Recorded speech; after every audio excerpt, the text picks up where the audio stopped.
এবং এই বরকতপূর্ণ মাস পেয়েও যারা আল্লাহ তাআলার ক্ষমা পায়নি, রাসূল সাল্লাল্লাহু আলাইহি ওয়াসাল্লাম তাদের জন্য ভয়ঙ্কর ওয়ার্নিং দিয়েছেন, হুঁশিয়ারি দিয়েছেন, গভীর হুঁশিয়ারি তিনি বর্ণনা করেছেন।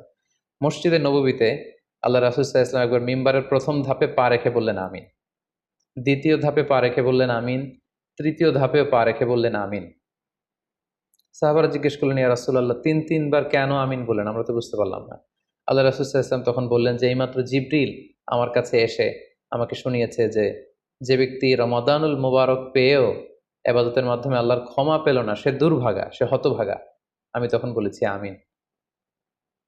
তারপর জিবরিল বলল যে মা বাবা উভয়কে পেয়ে তাদেরকে সন্তুষ্ট করার মধ্য দিয়ে যারা আল্লাহর জান্নাতকে হাসিল করতে পারলো না, তারা দুর্ভাগা, হতভাগা। আমি বলেছি আমিন। তৃতীয় পর্যায়ে জিব্রাইল বলেছে যে হে নবী, আপনার নাম শুনবার পরেও যে আপনার উপর দুরূদ পাঠালো না, অর্থাৎ সাল্লাল্লাহু আলাইহি ওয়াসাল্লাম বলল না, সে দুর্ভাগা, সে হতভাগা। তখন আমি বলেছি আমিন।